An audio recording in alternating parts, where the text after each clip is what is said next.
ॐ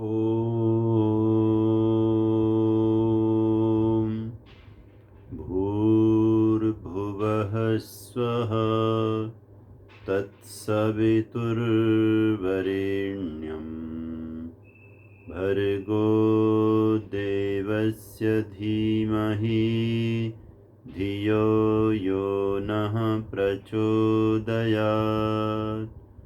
ॐ यस्य भूमि प्रमा अन्तरिक्षम् उतोदरम् दिवं यश्चक्रे मूर्धानं तस्मै ज्येष्ठाय ब्रह्मणे नमः। ॐ यस्य सूर्यश्चक्षुश्चन्द्रमाश्च पुनर्नवः अग्निं यश्चक्र आस्यं तस्मै ज्येष्ठाय ब्रह्मणे नमः। पार्थाय प्रतिबोधितां भगवता नारायणेन स्वयं व्यासेन ग्रथितां पुराणमुनिना मध्ये महाभारतम् अद्वैतामृतवर्षिणीं भगवतीम् अष्टादशाध्यायिनीम् अम्ब त्वामनुसन्दधामि भगवद्गीते भवद्वेषिणीम्।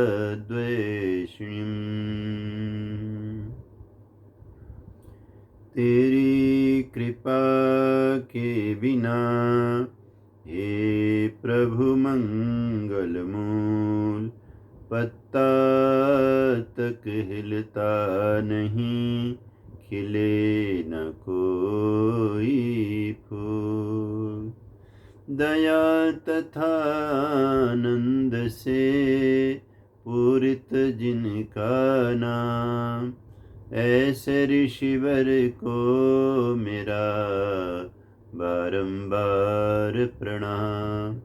ओम शांति शांति शांति।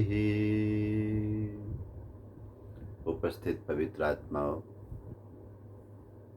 श्रीमद् भगवद गीता कथा के अंतर्गत हम सब इस समय तीसरे अध्याय की चिंतन में संलग्न हैं। आइए आज तीसरे अध्याय के दूसरे प्रवचन में हम सम्मिलित होते हैं। पहले हम भगवद गीता की महिमा की पंक्ति को दोहराएंगे। ये मधुर गीत, ये भगवान कृष्ण के मुखारविंद से अवतरित ये जो गीता की वाणी है, ये हमारे जीवन को बहुत ही उन्नत बनाने वाली वाणी है। आइए इसकी महिमा इन पंक्तियों से दोहराएं और अपने मन को गीता के प्रति तैयार करें कि हम बहुत ही महत्वपूर्ण वाणी पढ़ने जा रहे हैं।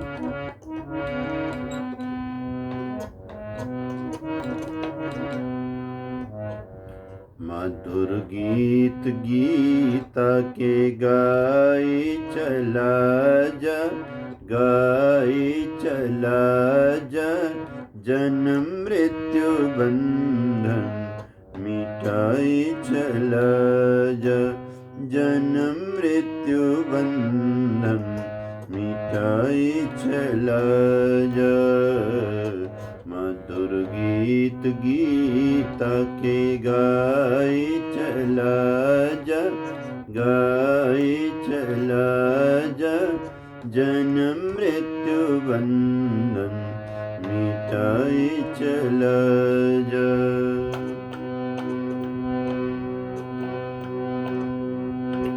प्रभु में है विश्व सारे का सारा। यही अनुभव योगियों का सदा सदा से रहा है कि परब्रह्म परमात्मा संपूर्ण विश्व में रमे हुए हैं। प्रभु महेश सारे का सारा, घट घट में कण कण में उसका पसारा। उसी पे ये जीवन, उसी पे ये जीवन, लुटाए चला जा, लुटाए चला जा, जन्म मृत्यु बंधन मिटाए चला जा। मधुर गीत गीता के गाए चला जा, गाए चला जा, जन्म मृत्यु बंधन मिटाए चला जा। कितना सुंदर संदेश गीता के अंदर बार बार दिया गया। करो कर्म कर दो हरि के हवाले, करो कर्म कर दो हरि के हवाले, किए जाओ प्रभु प्रेम अमृत के प्याले, पिए जाओ प्रभु प्रेम अमृत के प्याले। ब्रह्मनिष्ठ आनंद, ब्रह्मनिष्ठ आनंद, पाए चला जा, पाए चला जा, जन्म मृत्यु बंधन मिटाए चला जा।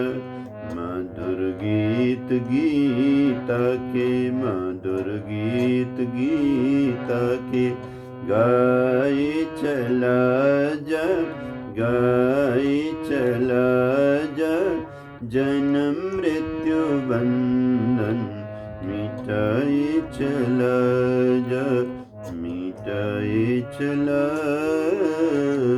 जा। बोलिए योगेश्वर श्री कृष्ण भगवान की जय।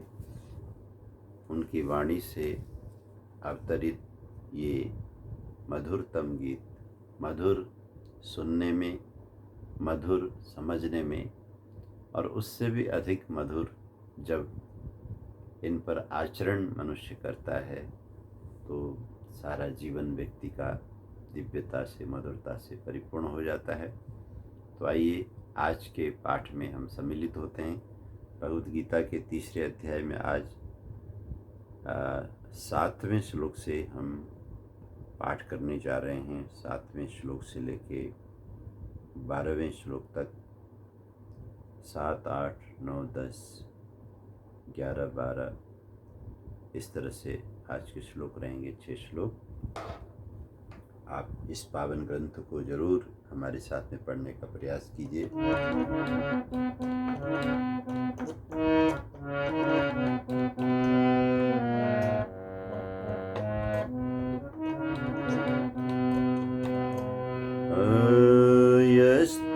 यस्मिन्द्रियाणि मनसा नियम्यारभतेऽर्जुन, कर्मेन्द्रियै कर्मयोगम्, कर्मेन्द्रियै कर्मयोगम्, असक्तः स विशिष्यते, असक्तः स विशिष्यते। कर्म तो बहुत सारे लोग करते हैं, लेकिन विशिष्ट कर्म करना है हे अर्जुन। असक्तः स विशिष्यते। नियतं कुरु कर्म त्वं, कर्म ज्यायो ह्यकर्मणा, शरीरयात्रापि च ते न प्रसिद्धेद कर्मणा।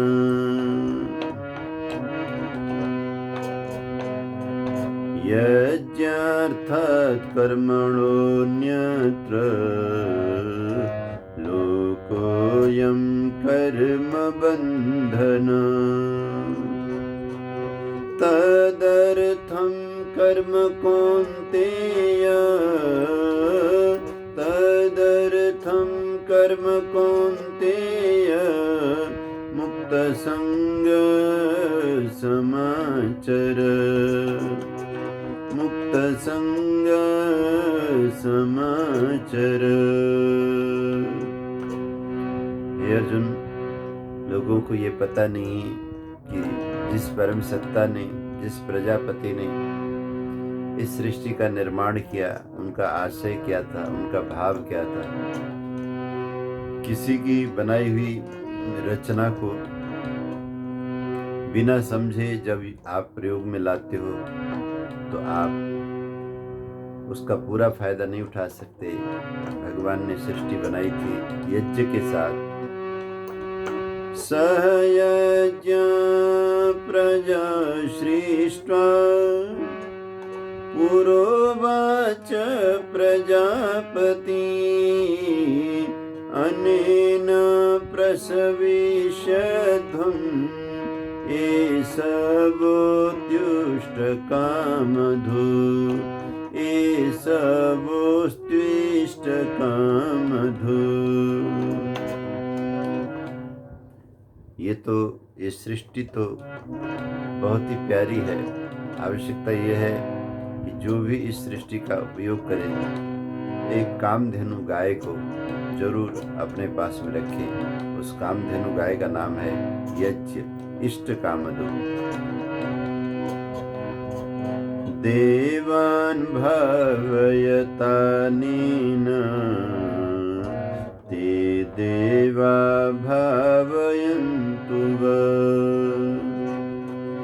परस्परं भावयन्तो श्रेयपरमवाप्स्यथ परस्परं भावयन्तः श्रेयपरमवाप्स्यथ।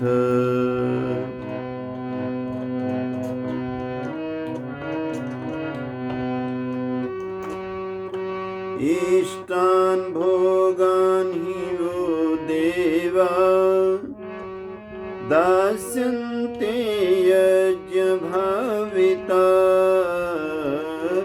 इष्टान् भोगान् हि वो देवा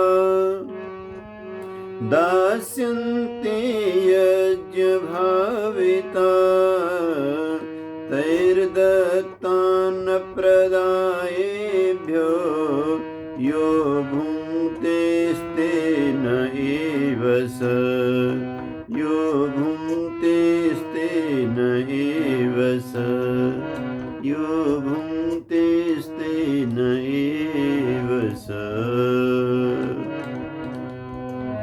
ॐ श्री परमात्मने नमः।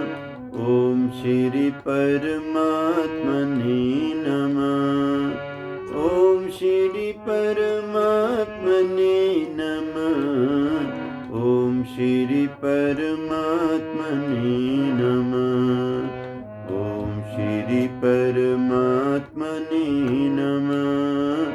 ॐ श्री परमात्मने नमः। ॐ श्री परमात्मने नमः। ॐ श्री परमात्मने नमः। ॐ श्री परमात्मने नमः। बोलिए सच्चिदानंद भगवान की जय। जितना भी हम नमन करें, वंदन करें, उतना ही थोड़ा है, क्योंकि किसी भी बृहत सत्ता के समक्ष नतमस्त होने का नाम है कि हम उनके साथ संवाद में आ रहे हैं, हम उनके कांटेक्ट में आ रहे हैं। और दुनिया में भी व्यवहार है कि जब आप किसी से मिलने जाते हो तो सबसे पहले आप उनका अभिवादन करते हो, उन्हें नमन करके, उन्हें प्रणाम करके जो भी आपकी विधा है, जो पात्रता है, नमन करने की अलग अलग पात्रताएं होती हैं, उसकी उसी शब्द से, उसी भाव से जब आप नमन करते हो तो संपर्क आरंभ हो जाता है। तो जितनी भी ऐसी दिव्य वाणी हैं, उन सब वाणियों के साथ में जहाँ वर्णन हुआ है परमपिता परमात्मा का, सर्वांतर्यामी का, तो महर्षि वेद व्यास जी वो भी एक ब्रह्मलीन ऋषि हैं, लेकिन साथ साथ में उन्होंने दायित्व लिया हुआ है संपूर्ण मनुष्य समाज के लिए शास्त्र रचनाओं का, ग्रंथ रचनाओं का।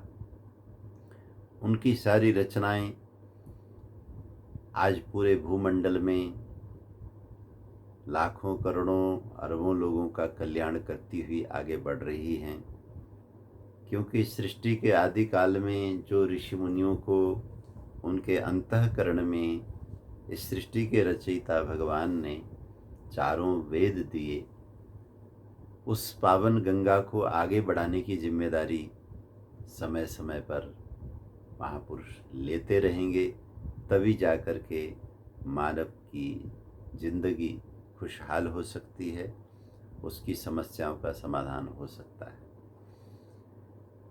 भगवत गीता का आगमन जिस कठिन समय में हुआ, एक ही ऐसा अद्भुत परिवार कुरुवंश, इतना फला फूला परिवार, इतना बहुत सारे योग्यताओं से पूरी तरह से लबालब भरा हुआ परिवार, और उसी परिवार के बीच में जब अविद्या ने प्रवेश किया, उस समय जब शंतनु अपने पुत्र देवव्रत के गुरुकुल वास के समय में, जब देवव्रत तैयार हो रहे थे, ऐसे समय में मोह में पड़े, वो अपने इंद्रियों पर नियंत्रण नहीं कर पाए, और उन्होंने एक ऐसा मन, जिस मन में संसार की सभी इच्छाएं आती रहती हैं, मन को आंदोलित करती हैं, बुद्धि को अपनी तरफ खींच के भ्रमित करती हैं, तो ऐसे समय में योगी लोग इन्हीं सूत्रों के सहारे, जिन सूत्रों का वर्णन भगवत गीता में आया, आप कहीं भी जाएंगे सत्य वही है। अभी हम लोग अनुभव करते हैं कि छोटे छोटे बच्चे, गाँव के बच्चे, जब चंद्रमा की चांदनी में अपने माँ बाप के साथ चल रहे होते हैं, मुझे भी याद है अपने बचपन की घटनाएं, तो आकाश की तरफ देखो तो पूर्णिमा का जो चंद्रमा है या चतुर्दशी का है, जो भी चंद्रमा एकदम प्रकट दिखता है, तो कहते हैं जब आदमी चलता है तो उसको ऐसा लगता है कि चंद्रमा मेरे साथ साथ चल रहे हैं। तो छोटे छोटे बच्चे अपने माता पिता से पूछते हैं कि माता जी, पिताजी ये चंद्रमा हमारे साथ साथ देखो कैसे चले जा रहे हैं। तो वास्तव में कहीं का भी व्यक्ति आकाश की तरफ देखेगा तो उसको लगेगा कि ये चंद्रमा मेरे ही साथ चल रहा है, क्योंकि चंद्रमा बहुत बड़ा है और बहुत ऐसे अंतरिक्ष में है जहाँ से ये देखने वाले व्यक्ति को ऐसा प्रतीत होता है कि उसी के साथ जा रहा है। हालांकि चंद्रमा नहीं जा रहा है, हम जा रहे हैं, तो हम अपनी गति को चंद्रमा में आरोपित कर लेते हैं, ऐसा भ्रम पैदा होता है। ठीक इसी तरह से ये भी लगता है कि चंद्रमा सबके अलग अलग हैं, वो जा रहा है तो उसके साथ अलग चंद्रमा है, वो जा रहा है तो उसके साथ अलग चंद्रमा है, लेकिन वास्तविकता, प्रतीति वैसी होती है लेकिन वास्तविकता वैसे नहीं होती। प्रतीति में और वास्तविकता में अंतर होता है, उसे हम इस चंद्र दर्शन से जो बालक की भी अनुभूति और बड़े की भी अनुभूति हम ले सकते हैं। तो वास्तविकता तो ये है कि परमात्मा एक ही है। जैसे लाखों लाखों करोड़ों करोड़ों लोग चंद्रमा को देखें तो उनको लगता है कि चंद्रमा उनका अलग से है, उनके साथ जा रहा है, लेकिन चंद्रमा एक ही है और सबको ऐसा भासित होता है। तो ठीक इसी तरह से परमात्मा एक ही है, लेकिन वो इतने अधिक बड़े हैं, वो इतने बड़े महान हैं कि उनकी सारी गतिविधियां इतनी अलग अलग तरह की हैं कि इंसान की छोटी बुद्धि उनका समायोजन नहीं कर पाती, और उसको लगता है कि मेरा ईश्वर अलग है, तेरा ईश्वर अलग है। लेकिन ऐसा नहीं है भाई, परमात्मा एक है। एकम सद्विप्रा बहुधा वदंती। उस एक परमात्मा की सृष्टि में पैदा होने वाले सभी प्राणियों का जो जीवन संचालन है वो भी उन्हीं के ही दिव्य जीवन संकल्प से हो रहा है। तो ऐसे परमात्मा के द्वारा रचित सृष्टि में जिन लोगों को एक आदर्श मिला है वेदों का, यज्ञों का, मर्यादाओं का, उनकी जिम्मेदारी बहुत होती है। जैसे एक लंबे सफ़र में यात्रियों से भरी हुई बस में सभी लोग यात्रा कर रहे हैं, लेकिन उनमें से उस आदमी की जिम्मेदारी बहुत बड़ी है जो ड्राइविंग सीट में बैठा है। तो ठीक इसी तरह राज परिवार की बहुत बड़ी जिम्मेदारी है। उस जिम्मेदारी को पहले के लोग बहुत अच्छी तरह निर्वहन करते आए, लेकिन शंतनु अपने मन को नहीं संभाल पाए और मोह में पड़ गए।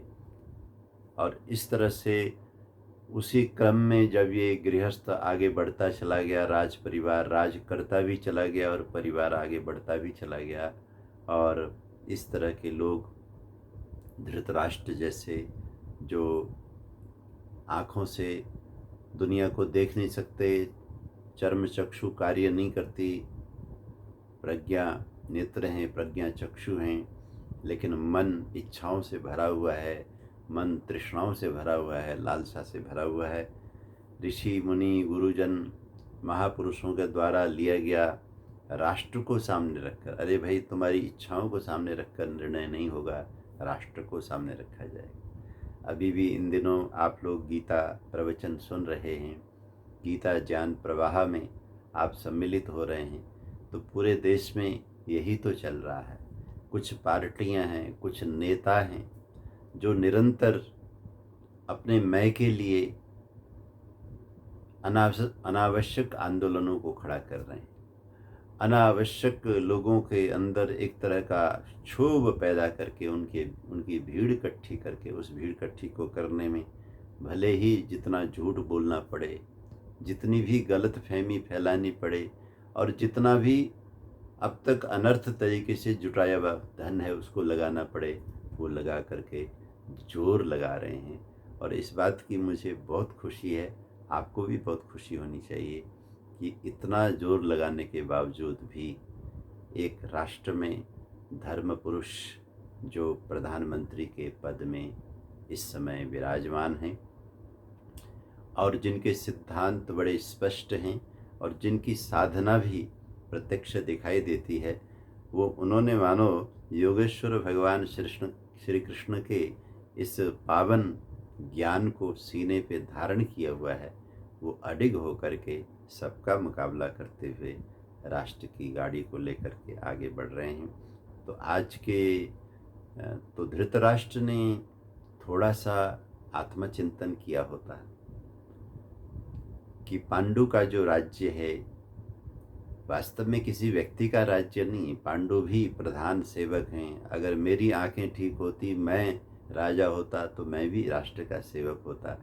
इसमें तेरे मेरे का प्रश्न कहाँ है भैया, इसमें तो केवल सेवा का प्रश्न है।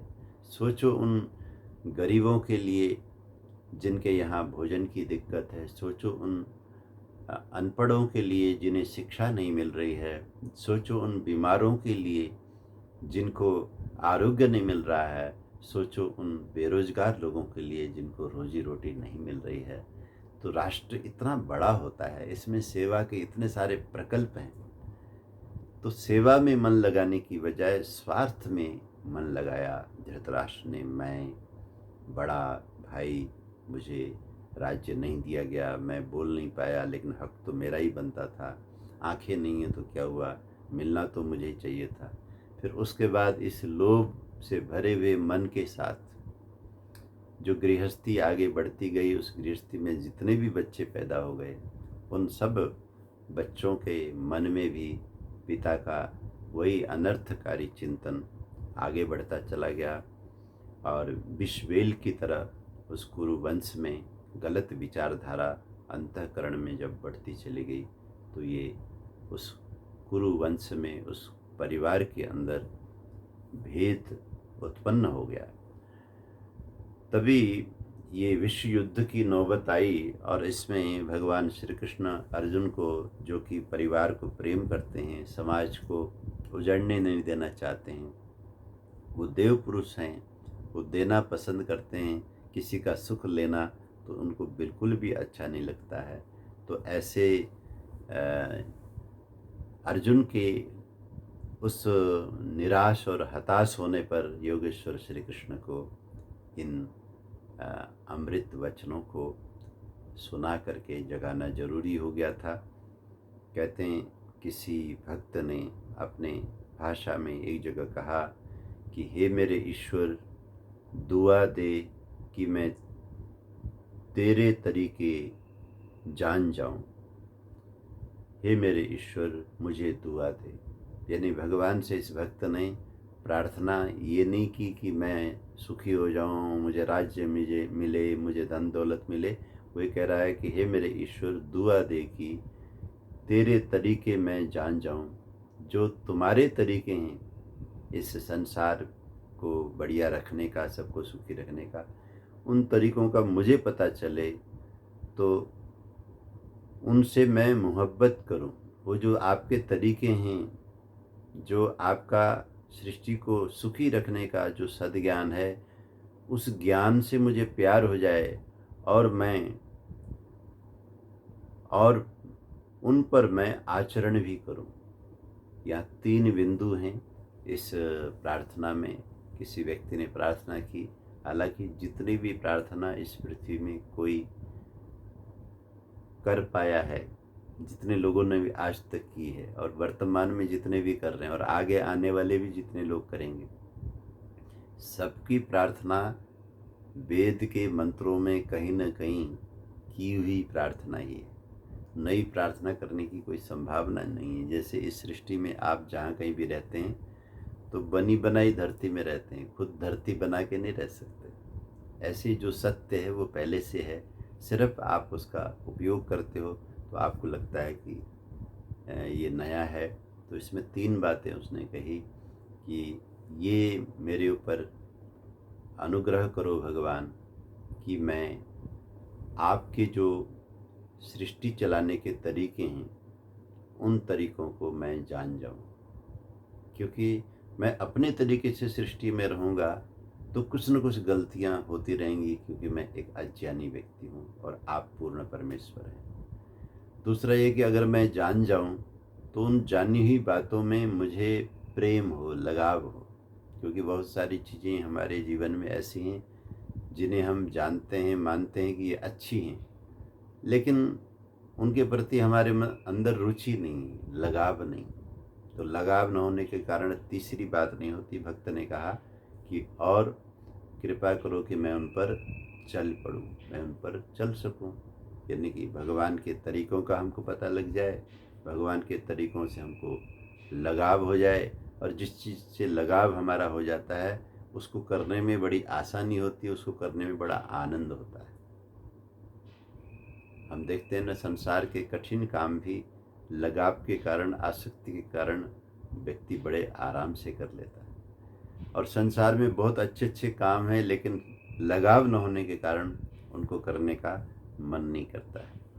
तो आज के पहले श्लोक में कहा कि हे अर्जुन, जो ये कर्म योग है उसको तुम्हें समझना पड़ेगा। तुम्हें मैंने पिछले प्रसंग में बता दिया है कि ज्ञान योग प्राप्तव्य है, लेकिन अभी तुम्हें प्राप्त नहीं है। अभी तुम्हें जहाँ से चलना उचित है, उत्तम है, जिस तरीके से चलने से तुम्हारा भी कल्याण है और इस जगत का भी कल्याण है, और वो तरीका क्या है? वो कर्म योग है। और ये कर्म योग करने का जो साइंस है, विज्ञान है, यस्त्विन्द्रियाणि मनसा नियम्यारभतेर्जुन कर्मेन्द्रियैः कर्मयोगम असक्तः स विशिष्यते। जो आदमी अपने मन से इंद्रियों को नियंत्रण में रख करके कर्मों को करता है, कर्मेंद्रियों से, मन से इंद्रियों को, कर्मेंद्रियों को विशेष करके नियंत्रण में रख करके, ध्यान रखना, इंद्रियां इंद्रियों से नियंत्रित नहीं होती, वो मन से नियंत्रित होती। कोई भी चीज़ अगर काबू में आप लेना चाहो तो वो चीज़ कमज़ोर उस बराबर से भी शायद न हो, उस जैसों से भी शायद न हो, उससे कमज़ोर से तो हो ही नहीं सकती, उससे ताकतवर से होगी। तो कहते हैं मन इंद्रियों से ज़्यादा ताकतवर है, तो मन से सभी इंद्रियों को नियंत्रण में रख करके कर्मेंद्रिय कर्म योगम आरभते, कर्मेंद्रियों के द्वारा कर्म योग का जो आरंभ है, शुभारंभ है, वो करता है। तो सह विशिष्यते, वही आदमी विशेषता को प्राप्त करता है। बाकी लोग तो क्या हैं हे अर्जुन, जो इस योग विद्या को नहीं जानते, मनोविज्ञान को नहीं जानते, इंद्रिय और मन का और प्रज्ञा का, बुद्धि का क्या तारतम्य है, क्या सामर्थ्य है, उसको न जानने वाले लोग तो बस किसी न किसी दबाव में कर्म किए चले जाते हैं और उस कर्म में बहुत सारी कमियां रहती हैं या कर्म करने के तरीके में कमियां रहती हैं। नियतम कुरु कर्मत्वं कर्म ज्यायो ह्य कर्मणः, जो नियत कर्म है। देखिए भगवान कहते हैं हे अर्जुन, जो तुम्हारे लिए नियत कर्म है उसको कुरु अवश्य ही करो, क्योंकि कर्म ज्यायो ह्य कर्मणः, न करने से करना ही अच्छा है। और रहस्य की बात यह है अर्जुन की शरीर यात्रा पिचते न प्रसिद्धेद अकर्मणा, अगर बिल्कुल भी कुछ न किया जाए तो इस शरीर को जिंदा रखना भी संभव नहीं होगा। दुनिया की सेवा, परिवार की सेवा, राष्ट्र की सेवा, धर्म की सेवा तो छोड़ो, केवल इस शरीर में जिंदा रहने के लिए भी हमें कुछ न कुछ कर्म तो करने ही पड़ते हैं। इसलिए कर्म के बिना कोई जीवन संभव है या कर्म के बिना जीवन को रखा जाए, इस तरह की जो अशुद्ध विचारधारा है, अपूर्ण विचारधारा है, उससे मन को हटाओ और नियतम कुरु कर्मत्वम, जो नियत कर्म है उसको तुम करो। जैसे किसी घर में बेटे, बहू और माता पिता रहते हों, क्योंकि आजकल तो परिवार छोटे हो गए हैं और दुर्भाग्य ये है जो श्रेष्ठ लोग हैं, जिनकी संख्या ज़्यादा होनी चाहिए, उनकी संख्या घट रही है। जो उत्तम कुल हैं, उत्तम परिवार हैं, जो बड़े होने चाहिए, शाखाओं से फले फूले वृक्ष की तरह, वो परिवार छोटे हो रहे हैं। और ये जो सज्जनों की संख्या का कम होना है, बढ़िया परिवार का घटना है, ये कोई सुंदर भविष्य की तरफ इशारा नहीं कर रहा है, क्योंकि इसका मतलब होगा कि जो आसुरी प्रवृत्ति के लोगों की संख्या है उसको आप बढ़ने दे रहे हैं, और जब उनकी संख्या ज़्यादा हावी हो जाएगी तो ये जो विचारधारा है, आप विचार करके देखो कि सृष्टि एक संतुलन है, सृष्टि एक पक्षीय नहीं है। सृष्टि में पुण्यात्मा और दुरात्मा सभी लोग आते जाते रहते, लेकिन ये सृष्टि सुखद तब होगी जब पुण्यात्माओं की संख्या अधिक होगी या पुण्यात्मा ज़्यादा ताकतवर होंगे।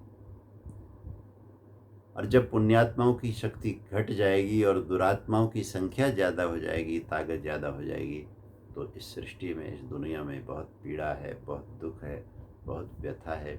वो आप अफ़गानिस्तान में देख रहे हैं, वो आप यमन में देख रहे हैं, वो आप सीरिया में देख रहे हैं, किस तरह से मनुष्य मनुष्य को काट रहा है, मार रहा है, पीट रहा है, उसके टुकड़े टुकड़े कर रहा है, उसे लटका रहा है।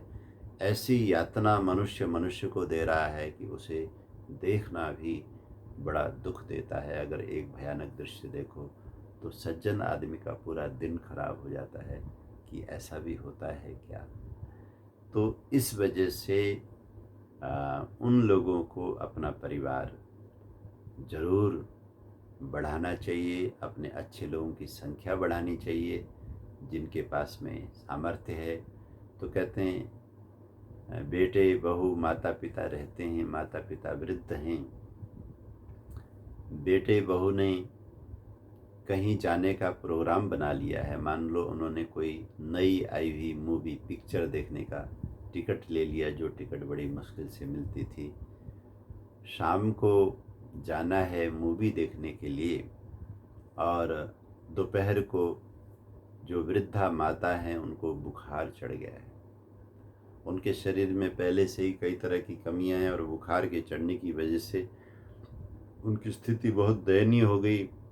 इधर बहू बेटे का समय हो गया, उन्होंने पिक्चर जाना है क्योंकि शो तो शुरू होगा टाइम पर, और इधर माँ बीमार है। तो पिता ने कहा कि बेटा तुम्हारी माँ बहुत बीमार हैं, डॉक्टर के यहाँ ले जाना पड़ेगा। तो बेटा झल्लाता हुआ कहता है, माता जी तो जब देखो तब जब भी हमें कोई ज़रूरी काम होता है ये बीमार पड़ती हैं, आप ले जाओ, पड़ोस के अंकल जी को भी बुला लो, आप दोनों मिल कर के माँ को ले जाओ, हमें तो पिक्चर देखने जाना है, कल मैं सेवा करूँगा, आज मैं नहीं कर सकता। तो आप विचार करके देखो कि उस माँ को हॉस्पिटल में ले जाना, उस माँ को डॉक्टर को दिखाना, उनको बीमारी के इस कठिन समय में मदद करना सबसे बड़ा किसका कर्तव्य है? इस पूरी पृथ्वी में जो अभी आबादी है, अरबों की आबादी है, 7 अरब से भी अधिक लोगों की आबादी है। इतनी बड़ी आबादी में मनुष्य ही मनुष्य भरे पड़े हैं, नर नारियों से देश भरे पड़े हैं, नगर भरे पड़े हैं, लेकिन उस माँ को डॉक्टर को दिखाने की सबसे बड़ी जिम्मेदारी किसकी है? उसी लड़के की है जो कह रहा है कि मैं आज नहीं जा सकता, आज मुझे पिक्चर देखने जाना है, माँ को आप दिखा लाओ। ये उसी के लिए नियत है। लेकिन जब उसने ऐसी कठोर भाषा का प्रयोग किया तो उसकी पत्नी ने आकर के, क्योंकि पति पत्नी को विवाह हुए 3-4 साल ही हुए थे, प्रेममय अच्छे मधुर संबंध थे, पत्नी को अपने पति पर पूरा भरोसा था, तो एकदम पास में आती है, कहने लगे, ओ जी सुनो जी, वो पिक्चर की टिकट तो दिखाना। तो जैसे उसने जेब से निकाल करके टिकट दिखाया, माँ बाप सामने बैठे हैं, तो उस बहू रानी ने टिकट को लिया और फाड़ करके उसके 10-20 टुकड़े करके डस्टबिन में डाल दिए। कहने लगे कि मेरे पतिदेव, मुझे नहीं पता था कि आप इतने निष्ठुर हैं। मेरा जिस घर में जन्म हुआ है, मेरा लालन पालन माता पिता ने जिस रूप में किया है, वहाँ जो अपना नियत कर्म होता है, जो अपना कर्तव्य कर्म होता है, उसमें खास करके बड़ों की सेवा, पितृ सेवा भी वेद में शास्त्र में इसको कहा गया है। मैंने बहुत सुंदर कथाएं सुनी हैं, वहाँ बिल्कुल मना किया है कि जब उनके ऊपर कोई कष्ट हो और हमारी जिम्मेदारी आए सेवा की जिम्मेदारी, तो अपनी सुख सुविधा के लिए हम वहाँ पीठ दिखाएं। तो आपने ये कैसे सोच लिया कि माँ को बुखार है और हम पिक्चर देखने जाएंगे? अब हो गया, पिक्चर तो चली गई डस्टबिन में, अब गाड़ी मंगवाओ, टैक्सी मंगवाओ और माँ को लेके चलते हैं हॉस्पिटल। बोलिए सच्चिदानंद भगवान की जय। इसको कहते हैं घर की लक्ष्मी, इसको कहते हैं देवी। वो युवक पहले तो बहुत क्रोध में आया टिकट को फटते हुए देख के, लेकिन अपनी प्यारी पत्नी, क्योंकि आजकल के लोग वो कहते हैं ना, मैं जोरू के गुलाम, माँ बाप का उपदेश दिया हुआ तो दिल में लगता नहीं। चलो जिसके प्रति आसक्ति है वो ही अगर धर्मात्मा हो, तो उसने जब जगा दिया तो लड़के के अंदर भी धर्म जागरण हो गया। उसने झुक करके माता पिता के चरण छुए कि ओहो, मैं तो बिल्कुल ही नासमझ हो गया था, मैंने कठोर वचन आपके लिए बोले, कि बहुत अच्छा इसने याद दिला दिया कि हमारा ये कर्तव्य है। कहते हैं उस दिन के बाद उस लड़के में जो अपना नियत कर्म है, अपना जो कर्तव्य कर्म है, उसको परिवार के प्रति, माता पिता के प्रति उसको करने की लगन लगी। देखिए, लगन ही तो जीवन है। श्रेष्ठ कार्य में लगन हो जाए तो जीवन की दिशा ही बदल जाती है। तो कहते हैं नियतम कुरु कर्मत्वम कर्म ज्यायो ह्य कर्मणः। हे मेरे प्यारे अर्जुन, जो भी तुम्हारा नियत कर्म है, क्योंकि इस धरा पर इतना बड़ा संकट आया हुआ है, और जो पापात्मा हैं, लोभी हैं, कामी हैं, क्रोधी हैं, और जो ईर्ष्यालु हैं, उन्होंने अपना दल बल इतना बड़ा बना लिया। 11 अक्षौणी सेनाओं का विश्व युद्ध के लिए इतना बड़ा दल खड़ा है तुम्हारे सामने, और तुम बहुत मुश्किल से 7 अक्षौणी सेना जुटा पाए हो। और ऊपर से तुम अंदर से कमज़ोर होकर के कहते हो कि मैं बुद्धि योग करूँगा। नहीं, नियतम कुरु कर्मत्वम, जो तुम्हारे लिए नियत कर्म है उसको करो, क्योंकि न करने से करना ही श्रेष्ठ है। और कर्म को तुम छोटा न मानो, कर्म तो जीवन का आधार है। शरीर यात्रा पिचते न प्रसिद्धेत अकर्मणः। यज्ञार्थात् कर्मणोऽन्यत्र लोकोऽयं कर्मबन्धनः। तदर्थं कर्म कौन्तेय मुक्तसंग समाचर। हे अर्जुन, ये तो कर्म जो है जितने भी किए जाएं वो यज्ञ के लिए किए जाएं, क्योंकि देखिए बड़ों की सेवा करना भी पितृयज्ञ है। बालकों का लालन पालन करके उनको तैयार करना ये संतान यज्ञ है। राष्ट्र की रक्षा के लिए नियम कानून बना के लागू करना, दुष्टों से व्यवस्था को सुरक्षित रखना, ये राष्ट्र यज्ञ हैं। और इन सब यज्ञों की दीक्षा हे अर्जुन इस सृष्टि के आदिकाल से ही चारों वेदों के अंदर जा कर के देखो, स्वाहा स्वाहा स्वाहा, अग्नये स्वाहा, सोमाय स्वाहा। यज्ञ के बिना कोई भी कार्य आरंभ नहीं होता है। इसलिए यज्ञार्थात् कर्मणोऽन्यत्र लोकोऽयं कर्म बंधन। कोई भी कर्म मनुष्य करता है, नर नारी करते हैं, अगर उस यज्ञ के पीछे, उस कर्म के पीछे यज्ञीय भावना है तो वो कर्म उसको बंधन नहीं बनता है। लेकिन यज्ञ की भावना नहीं, स्वार्थ की भावना है, वो कर्म फिर बंधन हो जाता है। न जाने कौन कौन से कर्म पूर्व जन्म में किए गए, जाने अनजाने, उनकी वजह से मनुष्य इस समय बहुत सारी परेशानी में जी रहा है। अब फिर नए कर्म यज्ञ भावना को छोड़ करके किसी अन्य भावना से करेगा तो फिर और नए बंधन लेकर के आएंगे। इसलिए क्या करो, अपने कर्मों को यज्ञ के निमित्त करो, परोपकार के निमित्त करो। यज्ञार्थात् कर्मणोऽन्यत्र लोकोऽयं कर्म बंधन। गीता का बहुत ही प्यारा कर्मयोग का ये श्लोक है कि कर्म, ऊपर के श्लोक में सिद्ध कर दिया गया कि कर्म के बिना तो जीवन रह ही नहीं सकता। अब लेकिन यहाँ बता दिया कि ध्यान रखना, कर्म भी दो तरह के हैं। वो एक यज्ञ विहीन कर्म और एक है यज्ञार्थ कर्म। तो यज्ञार्थ कर्म की, सभी कर्मों को यज्ञार्थ बनाओ। तदर्थम कर्म कौन्तेय मुक्त संग समाचरः। अनासक्त भाव से परोपकार के लिए तुम लगातार कर्म करो, फिर देखो तुम्हें कोई कर्म का बंधन नहीं बांधेगा। सह यज्ञा प्रजा सृष्ट्वा पुरोवाच प्रजापति।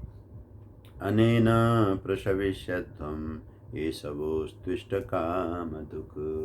पूरा माने सबसे पहले जब ये सृष्टि बन रही थी, जब तैयार हो रही थी, तो प्रजापति यानी परमपिता परमात्मा ईश्वर एक ही हैं, लेकिन उनके कार्य अनेक हैं, उनके अंदर शक्तियाँ भी अनेक हैं।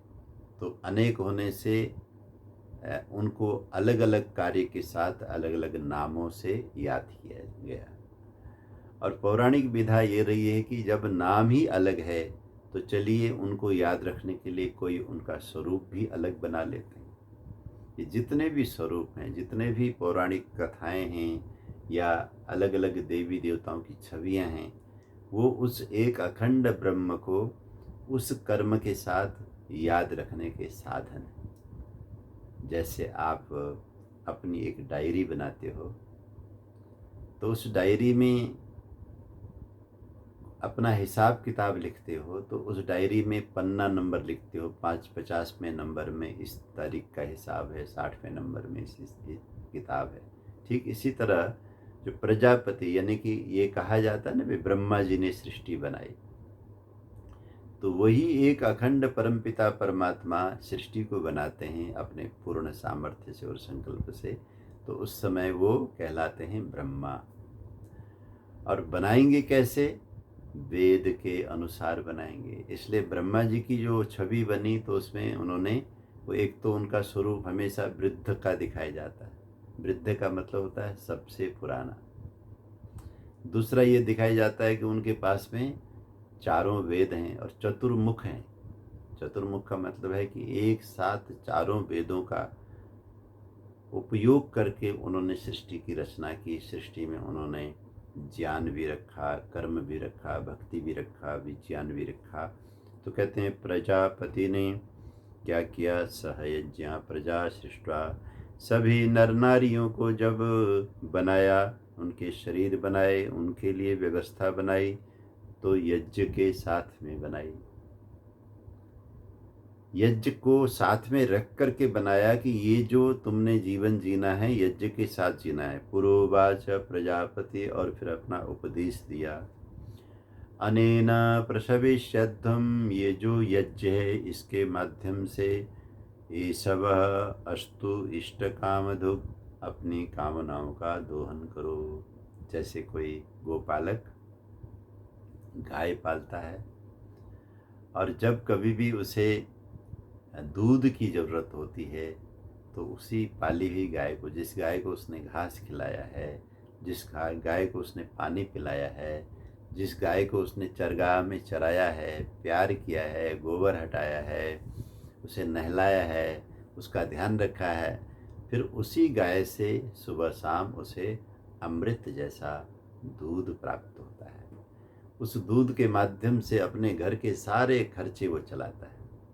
बल्कि आप देखिए गाय की सेवा में तो घास पत्ते बहुत सस्ती चीज़ें दी जाती। गाय उन सारी सस्ती चीज़ों को, जो स्वच्छ होनी चाहिए लेकिन महंगी नहीं है, घास दूध से बहुत सस्ती है। और जो भी उसको खिलाया पिलाया जाता है चारा, वो घी से बहुत सस्ता है। बहुत सस्ती सस्ती चीज़ों से, लेकिन तरीके से, भाव से जब गाय की सेवा ग्वाला करता है तो वही गाय उसे, उसके लिए बहुमूल्य दूध देती है, जिस दूध में से तरह तरह के व्यंजन खाद्य पदार्थ बनते हैं और ऊंचे रेट में बेच करके वो ग्वाला जो है धनी बन जाता है। तो कहते हैं ठीक इसी तरह से जो यज्ञ के विधि विधान वेदों में दिए सृष्टि के आदिकाल में, इन यज्ञ रूपी गौओं को जो करने में तो आपको बहुत थोड़े थोड़े ही साधन लगेंगे। देखिए महर्षि दयानंद ने कितना अच्छा कहा, सबसे छोटा सा यज्ञ 16 आहुतियों का यज्ञ, कुछ भी नहीं, बहुत थोड़े उसमें होगा, कुछ ही रुपए में संपन्न होगा, थोड़े ही मिनटों में होगा, लेकिन उसका प्रभाव पूरे दिन, उसका प्रभाव पूरे परिवार के कल्याण में। ठीक इसी तरह से अन्य बड़े बड़े जितने भी यज्ञ हैं, तो कहते हैं भगवान ने नर नारी को अकेला पैदा नहीं किया, असहाय पैदा नहीं किया। एक कामधेनु गाय हर एक को दी, उसका नाम है यज्ञ, और कहा कि इस यज्ञ को पुष्ट करते रहो, और इस यज्ञ के माध्यम से जो तुम्हें चाहिए, तुम्हें लंबी आयु चाहिए, तुम्हें बहुत अच्छी आय चाहिए, तुम्हें बहुत अच्छा एजुकेशन चाहिए, तुम्हें समाज में, परिवार में इज्जत चाहिए, मान सम्मान चाहिए, तुम्हें संतान चाहिए, जो कुछ भी तुम्हें चाहिए, अनेन प्रसविष्यध्वम, इस यज्ञ के माध्यम से उसका प्रसव कराते रहो। प्रसव का मतलब होता है पैदा करने वाला। गीता के इस श्लोक से यज्ञ विज्ञान पर बहुत ही अच्छा प्रकाश डाला गया है।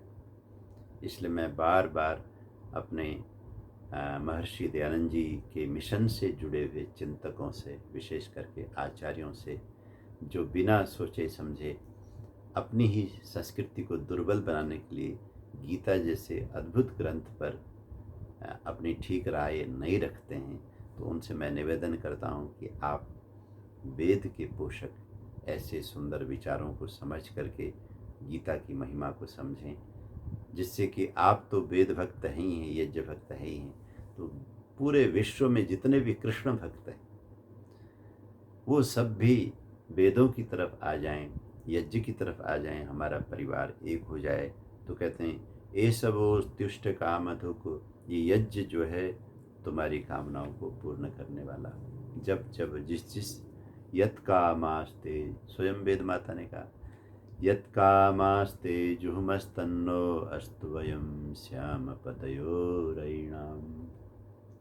ओम प्रजापते न तु देतानन्यो विश्वा जातानि परिता बभूव यत्कामास्ते जुहुमस्तन्नो अस्तु वयं श्यामपतयोरयिणाम।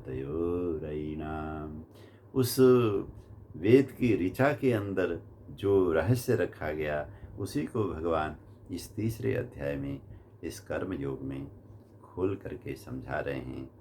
देवान् भावयतानेन ते देवा भावयन्तु वः परस्परं भावयन्तः श्रेय परम अवाप्स्यथ।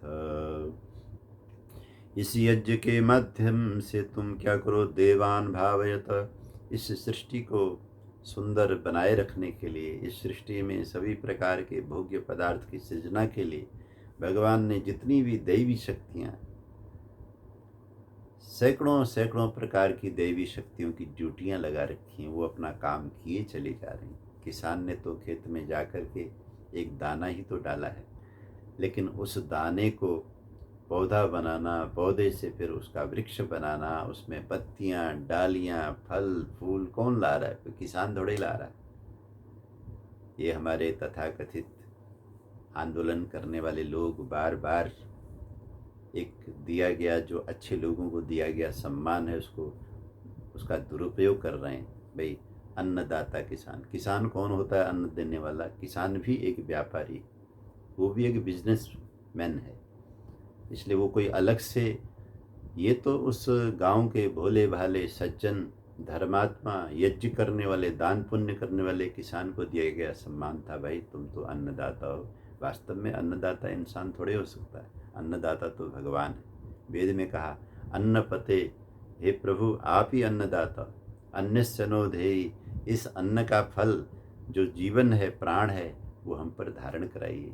ये अन्नपते मंत्र को बोल के ही वैदिक लोग भोजन ग्रहण करते हैं। तो ये तथाकथित हत्यारे, उग्रवादी, इस तरह के लोग जो जमघट बना करके एक अच्छी भली जो जिंदगी देश के लोगों की चल रही है उसको तहस नहस करने पे तुले हुए ये किसान कैसे हो सकते हैं? भगवान ऐसी सद्बुद्धि इनको दें, वो सोचें कि तुम तो सिर्फ एक दाना मिट्टी में डाल सकते हो, उसके बाद तुम्हारे बस का कुछ नहीं, थोड़ा यूरिया डाल दोगे, थोड़ा पानी डाल दोगे, लेकिन इन सब चीज़ों से उसमें पत्तियाँ कौन लाएगा? उसको वृक्ष का रूप कौन देगा? कौन गन्ना खड़ा करेगा? कौन तुम्हारे धान को खड़ा करेगा? कौन तुम्हारे गेहूँ को खड़ा करेगा? उसके अंदर अमृत जैसे दाने, चावल के दाने और उसमें गेहूँ के दाने, दालों के इतने सुंदर सुंदर प्यारे प्यारे दाने कौन बनाएगा? तुम इस तरह से लड़ते झगड़ते हुए एक भी दाना बना सकते हो? तुम दुनिया भर के ट्रैक्टर लेकर के दिल्ली में आके बैठ जाओ तो भी तुम एक दाना अपने हाथ से नहीं बना सकते। ऐसे परमपिता परमात्मा ने, जो अत्यंत वैज्ञानिक हैं, उन्होंने सर्वत्र अपने इस आकाश में, अपने जल में, अपने वायु में, अपनी मिट्टी के कण कण में देवताओं को बिठा रखा है। देवान भावेतानंद, ताकि वो निरंतर बना बना करके दे दें। तो कहते हैं उनको, वो सबको सब कुछ देते हैं, लेकिन उनको हम क्या दें? अरे भाई उनको आप अपनी भेंट दो, आहुति दो। देवान भावयतानेन, इस यज्ञ के माध्यम से तुम देवताओं को भावित करो। और परस्परम भावयन्तः, जो देवता हमें जीवन देते हैं, प्राण देते हैं, आयु देते हैं, संतान देते हैं, बुद्धि देते हैं, कितने करोड़ों प्रकार की भगवान की शक्तियाँ जो तरंग के रूप में हैं, सूक्ष्म तेज के रूप में हैं, सृष्टि के कण कण में बैठे हुए जीवन बांट रहे हैं, उनको संतुष्ट करने का सबसे अच्छा तरीका है यज्ञ। अग्निहोत्रम जुहोति, अग्निहोत्र से लेकर के फिर जितने भी परोपकार के काम हैं, यहाँ तक कि भगवान तो अब राजसूय यज्ञ की बात भी यहाँ करेंगे। और राजसूय यज्ञ का ये अंग है कि राजा को दुश्मन से लोहा लेने के लिए हथियार उठाना भी यज्ञ है। तो कहते हैं परस्परम भावयंत श्रेय परम अवाप्स्यथ। हे अर्जुन, इस तरह से नर नारी देवताओं को पुष्ट करने वाले यज्ञ करें, और देवता लोग नर नारी की झोली भरने वाले, माला माल करने वाले सुखों की सृजना करें। सुखों की सृजना देवता करते हैं और यज्ञ का अनुष्ठान मनुष्य करते हैं। यज्ञ के अनुष्ठान करने से देवता पुष्ट होते हैं और देवताओं के सुखों की सृजना करने से नर नारी भाग्यशाली बनते हैं, ऐश्वर्यशाली बनते हैं। तो कहते हैं इष्टान भोगान हि वो देवा दास्यन्ते यज्ञ भाविताः तैर्दत्तान अप्रतायेभ्यो यो भुङ्क्ते स्तेन एव सः। जो तुम्हें इष्ट है, इष्ट माने जो तुम्हें चाहिए। देखिए, हमें अलग अलग समय में, हमें हमेशा हर चीज़ नहीं चाहिए, हमें अलग अलग समय में अलग अलग चीज़ चाहिए। हमको प्यास लगी है, उस समय हमारा सबसे अधिक इष्ट है हमें अच्छा पीने के लिए जल मिले। हमें भूख लगी है, उस समय हमारा सबसे बड़ा इष्ट है हमें बढ़िया खाने की थाली मिले, भोजन मिल जाए। हमें नींद आ रही है, हमें आराम करने के लिए जगह मिले, सर्दी हो हमें वस्त्र मिले। इस तरह से अलग अलग आवश्यकताओं से हम लोग घिर जाते हैं, वो हमारा इष्ट हो जाता है। हम कारोबार कर रहे हैं, अचानक कुछ लोगों ने हमारे साथ धोखा किया और हमारे पैसे दबा दिए। अब हमारा इष्ट है कि कहीं से धन आए ताकि हमारे कारोबार की गति न रुके, तो ये इष्ट है। उस इष्ट के लिए आप यजन कीजिए, पुण्य कीजिए। कोई ऐसा चक्र इस सृष्टि में चलेगा, आपका इष्ट यज्ञ भगवान सिद्ध कर देंगे, आपको धन की आय हो जाएगी। आपने बेटे की शादी किए, घर में बहू आ गई है, 2 साल 4 साल हो गए हैं, सबकी इच्छा है, सबको इष्ट है कि घर में कोई नई संतान के दर्शन हो। आप यज्ञ कीजिए, आप धर्म कर्म कीजिए, उचित विधि से, शास्त्र विधि से अनुष्ठान कीजिए। तो कहते हैं देवा दास्यन्ते, ये जो यज्ञ के देवता हैं ये तो देने के लिए बैठे हैं।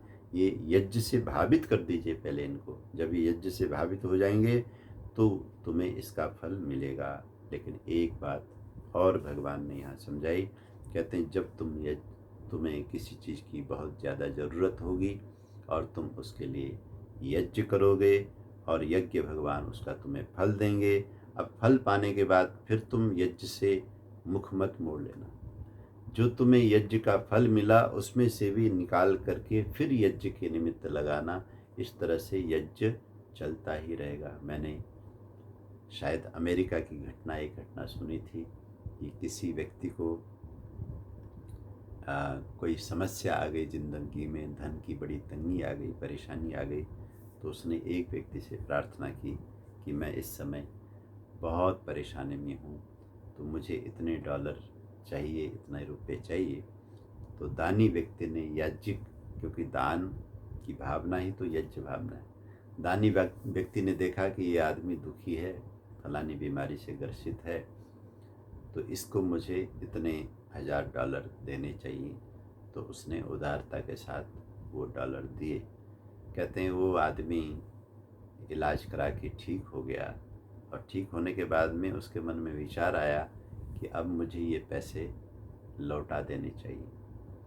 तो कहते हैं जब वो पैसे लौटाने के लिए चला गया, उसके हालात ठीक हो गए, उसका स्वस्थ होते ही उसका कारोबार ठीक हो गया। जब लौटाने के लिए चला गया तो उस आदमी ने एक ही बात कही कि बंधु, मेरे पैसे तो भगवान के हैं, लेकिन भगवान की सृष्टि के तुम उनकी संतान हो, तुम्हारे ऊपर दिक्कत थी तो मैंने वो पैसे तुम्हें दिए। तो उन पैसों की वजह से तुम्हारे हालात अच्छे हो गए, तुम ठीक होकर के कारोबार में आ गए। तो बहुत अच्छा किया कि वो पैसे तुम लौटाने के लिए आए हो। तैर दत्तान, जो किसी के दिए हुए से हमें मिला, अब उस मिले हुए को हम सारा ख़त्म न करें, तो हम देने के लिए आए, तुम लेकर के आए हो। अब तुम ऐसा करो, तुम एक ट्रस्ट बनाओ और उस ट्रस्ट में ये पैसा रख दो और प्रचार कर दो कि जिसको भी इस पैसे की ज़रूरत है वो पैसा हमसे ले जाए। और ले जाने के बाद में इस जैसे मैंने लाभ उठाया, मैंने किसी से लेकर के लाभ उठाया, अब मेरे हालात अच्छे हो गए तो मैं ये पैसे लौटा रहा हूँ। वो भी जब इन पैसों को ले और हालात ठीक करे फिर लौटाए, तो फिर ये ऐसा होगा कि ये पैसे कभी नहीं ख़त्म होंगे और सबका कल्याण होता हुआ चला जाएगा। पैसे वही हैं जो शुरू में चले थे, लेकिन वो बिल्कुल जैसे गंगा जी बहती हैं, यहाँ के लोग भी नहा रहे हैं, खा रहे हैं, पी रहे हैं, आगे के लोग भी नहा रहे हैं, धो रहे हैं, खा रहे हैं, पी रहे हैं। तो उसी एक गंगा से न जाने कितने लोगों का कल्याण होता हुआ चला जाता है। तो कहते हैं विदेश में एक ऐसा फंड है अमेरिका में, जो एक व्यक्ति से शुरू हुआ था। उसके बाद जिन जिन लोगों ने उसका लाभ लिया, लाभ लेने के बाद वो फिर उस ट्रस्ट में डालते चले गए। वो अभी भी उसी तरह से सेवा करता हुआ फंड बैठा है। इसी को यज्ञ कहते हैं। देवान भावयता नेन ते देवा भावयन्तु व परस्परम। कहते हैं इष्टान भोगान ही वो देवा दास्यन्ते यज्ञ भाविता। ये देवता लोग जब नर नारी के द्वारा यज्ञ से भावित होते हैं तो उन्हें फल प्रदान करते हैं, और नर नारी को चाहिए कि उस फल में से भी जो तुम नया धन कमाओ, नई सुख सुविधा जुटाओ, तो उसका भी भाग निकाल करके पुण्य कर्म में फिर से लगाना चाहिए।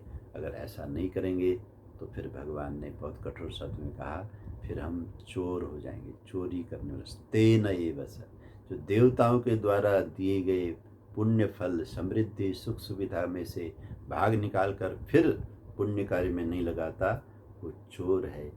तो इससे पता चला कि चोर भी अब दो तरह के हो जाएंगे। एक वो चोर जिसे हम लोग सब जानते हैं दुनिया में, एक वो चोर जिसको गीता ने कहा कि ये लगता तो नहीं कि ये चोर है, लेकिन यज्ञ व्यवस्था में वो चोर कहलाएगा। चर्चा कल होगी, समय हो चुका है। अभी हमारे उस झोले वाले साधु की चर्चा भी रहती है। आज समय समाप्त हो चुका है। श्री कृष्ण गोविंद माधव की, पढ़ लो गीता केशव की, पढ़ लो गीता केशव की, पढ़ लो गीता केशव की।